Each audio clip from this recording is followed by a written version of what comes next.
This is the first episode of the Purrington Hollow series. I will be creating the Purrington Hollow Express and the train station. Let's get started.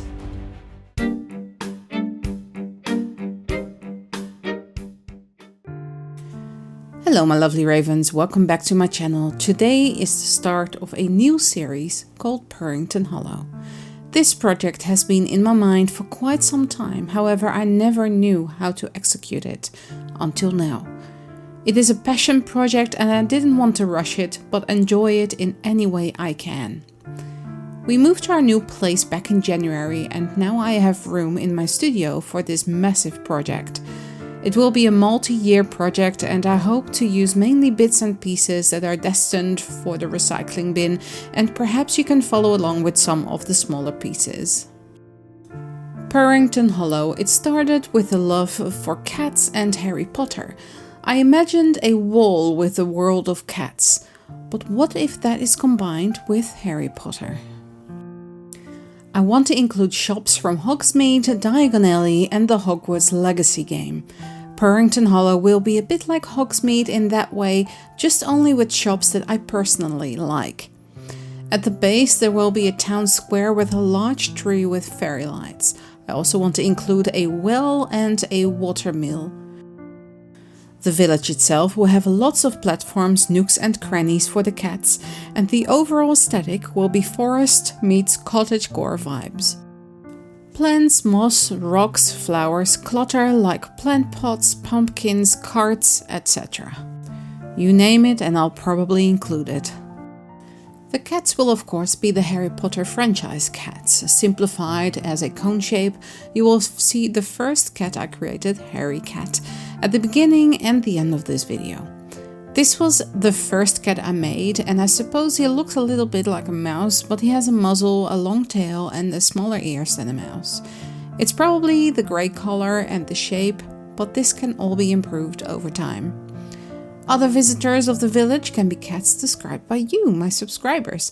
They need colors, aesthetics, names, backstories, accessories, hobbies. It could even be a personification of your actual pet cat. I think you get the gist.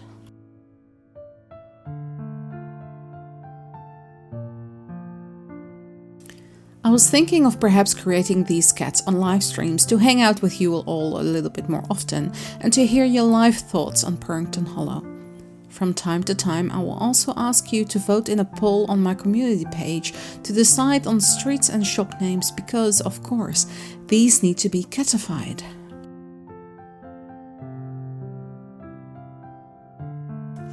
Let's get a little bit more into the lore of Purrington Hollow. See it as years into the future, but time has stood still. Which means we still get the nice old buildings and cobblestones with the coziness that is Hogsmeade, but it's all a little bit more aged and overgrown. All the cats that have been brought to the village and to Hogwarts have, over time, taken over, and of course made it their own. The characters will still be the ones from the Harry Potter franchise, but now as cats, as a nod to the world that I adore so much. There are many nooks and crannies. The Hogwarts Express is now the Purrington Hollow Express. There are fishmongers and catnip street peddlers. During Halloween, Christmas and other holidays, we can of course decorate the town with holiday appropriate decorations. Anyway, let's get into what I'm doing here. I started by building all the side walls of the Purrington Hollow station with cardboard, and I cut out the arches with my laser cutter that I reviewed in my previous video, which is from Xtool, the P2 machine by Xtool. After sticking on the bricks, which I cut out of egg cartons, I grouted it with sand. This is not my preferred way to add grout. I rather just push the bricks into something so the grout naturally is there. Or I prefer the other way with putting the egg cartons down and then putting some tissue paper on top. This gives texture, but also it looks like grout in the cracks between the bricks. So this is what you see me doing further along when I make the actual platform of the station. This is just a building, and I actually let the building sink into the base of the station. Now I'm adding some chalk and adding a darker outside of chalk to the arches to give it a bit more shadow. And this is part of the roof, which is also egg cartons, just glued on with hot glue onto a piece of cardboard and then painted.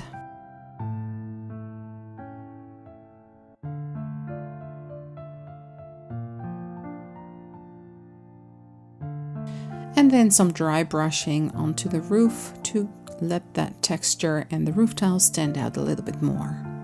Gluing that in here, I used for this entire construction hot glue. I went through a lot of hot glue, but it is the fastest gripping.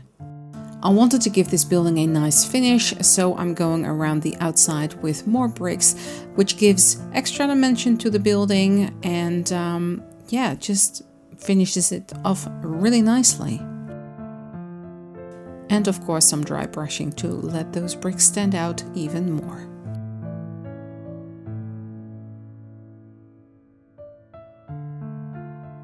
Because this building will be sitting at the top of my shelf, I wanted to be able to look into the building, so I painted the inside of the roof just with plain acrylic paint onto the cardstock, or cardboard rather, and then gluing in these beams of wood. This is balsa wood that I could just easily cut, and painted them with a dark brown acrylic paint and then just gluing them in with hot glue, and this gave just the nice effect and detail that I was looking for. Then I am stabbing a hole in this roof. I thought it was old and abandoned, but not quite as abandoned as it is completely destroyed and overgrown and still usable by the cats. And I just wanted to make some holes in this roof just to make it look more used. Then onto the train. Of course, I had to use a Pringles can to make this train. It's not the caboose, it's the locomotive of the train. And then for the main part of that train, I used styrofoam. This came in packaging, and it's just a great way to let this not end up in landfill. Hollowing out this part where the Pringles can sits in, and then I can attach that with hot glue, and then also shaving off the parts here so I can have that curved top there. This is really easy to work with, and then I go around that with paper, which you will see me do in a minute. I'm using a strip of washi tape here so I can cut a straight line because I wanted to shorten the Pringles can a little bit, and then I can glue it into the train compartment thing.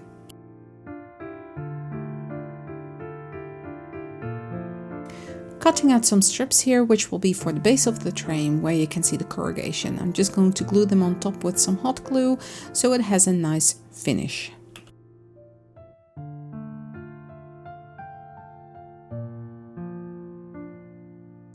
Now I wanted to cover the entire piece of styrofoam with paper, and I'm just attaching that with hot glue. Be careful when you do this because it might melt the styrofoam.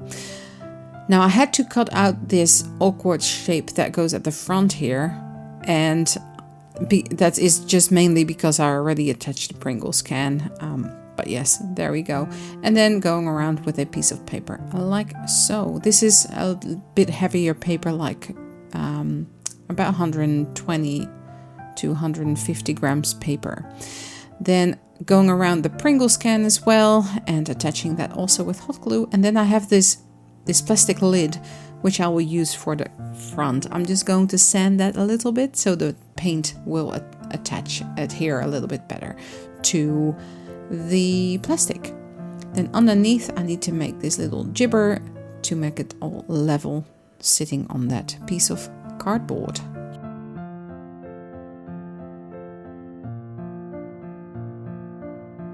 And then I found out it was a little bit too large, so I just cut off the back there. And this piece I will be using again because I'm going to glue that to the base of the front of the train. With my laser cutter, I cut out some of these adorable little wheels, and of course also the C475. If you get that reference, it's not really a reference, I kind of made it up, but it's the train number. If you get it, let me know in the comment section down below. And of course the name Purrington Hollow Express, because it's Purrington Hollow now and not Hogsmeade. I cut 2 sizes of wheels and I didn't quite know what I wanted to do with them, so I end up gluing the smaller wheels onto the larger ones to give it a little bit more detail, and then cutting like a ridge at the bottom so I can slot the wheels in there, and then gluing that down with hot glue. Then at the front I used a piece of chipboard, and then from a paper clip I put these 2 metal jibbers there. It's kind of the opening to open this front bit of the train. I'm not a train expert, so don't quite know what it is, but it can open it. It's like a latch. And then also gluing on the Purrington Hollow sign and that number C475. To give the train a little bit more detail on the sides, I cut out these half circles, which I'm also going to attach these strips of paper to get rid of the corrugated card detail, and then gluing them above the wheels on the sides of the train. Then I have these little rhinestones that I use to make rivets on the train. However, I also used drops of wood glue, which work almost the same, which saves a lot of time. So if you have wood glue, this makes a great detail to any project really. I also put some paper clips on the side, the metal rods that you see there. They are paper clips, and then the exhaust at the top, or the pipe, whatever it's called, is 2 small corks glued on top of each other and just glued onto the top. And this is a cabochon, and I colored that in yellow, and then around that I'm putting a piece of paper just to give it a little bit more detail. It's all in the details, isn't it?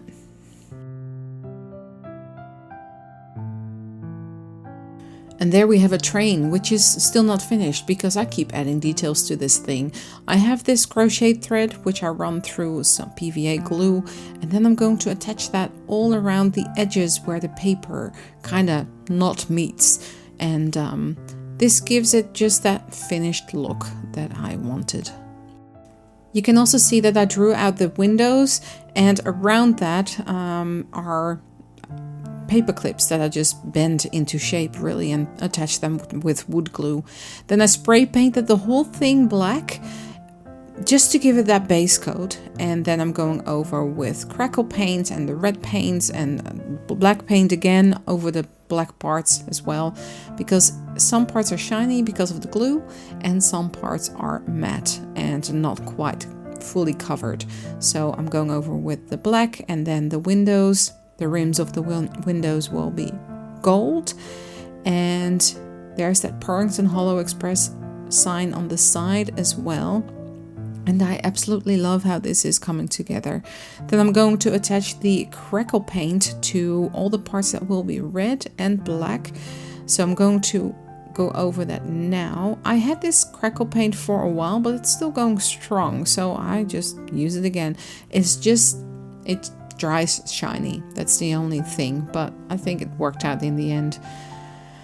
This part will eventually be the tunnel. I will not be building that in this video, but this will be the tunnel where it is coming out of, which will be attached to the station. But that is for a future video. Then of course I had to dry brush on all the little details that I added. So all the little rivets that you see at the front here is all wood glue that I dotted on, which is so great. It's such a time saver. I'm going to cover the sides of this foam as well with egg cartons. This is the base and the station platform. I found this massive piece of, it's not quite styrofoam, it's this plasticky kind of different kind of soft foam. And I cover that with cardboard and then with egg carton, or actually this is not egg carton, this is normal cardstock. And then I have cheap, very cheap kitchen towel here. I'm going to brush on some PVA and water mixture and then covering that with the tissue, which gives a great texture. It gives grout, and if you want to color the grout, by all means go for it. And it just takes some time to dry, but a hairdryer is your best friend with this kind of project. And then of course we need to paint it. The paint I'm using here is cheaper paint. It is Montmartre poster paint, which is basically used in classrooms and is for kids. It's washable, but it's 500 mils for $6, which is pretty cheap, and this is a big project, so I didn't want to go overboard with the supplies that I'm using. Of course, we need to make train tracks, so I have another piece of cardboard here, and on top of that I am making a railway line, which is made from balsa wood. I am gluing them on with wood glue or PVA glue, either or, and the reason for that is because balsa wood tends to shy away from hot glue, so I'm using just a normal glue for that. And then after painting it brown, I need to make the rails silver, and then painting in between the train tracks with black, because I'm going to put gravel on here, and if you can see through it, it will at least be black and not some cardboard kind of color. So I had this gravel, I've had it for a while. I think it's used for just, you know, decorative purposes usually, and I put on some PVA glue and then just sprinkle it on top and wait till it's dry, and then you have something that looks like this. I really love how this turned out. It looks so realistic. Of course, I cannot omit the moss and the plants, and it needs to be a little bit overgrown. I am not going super overboard with this step. However, I still need to add some soil to the floor and some bits and pieces. So I'm running these pieces of rope or twine through glue and then gluing them on the side. Now, unfortunately, I lost a big chunk of where I was gluing on the green parts, but it works the same as the other bits. I will leave where I found all my supplies in the description box below if they are still available. Now let's have a look at how this all fits together. And this is it for the very first episode of the Purrington Hollow series. I hope you all like this idea. This can grow into so many ways, and so many little details can be added over time. Let me know what you think in the comments down below. If you made it this far into the video, make sure to let me know by leaving a cat emoji in the comment section. All my social media can be found in the description box below, and if you're new here, welcome. Don't forget to hit that subscribe and bell notification button so you don't miss out on any future videos. And of course, become part of the Raven family. Thanks so much for watching, stay safe, and I will see you all in the next one. Bye!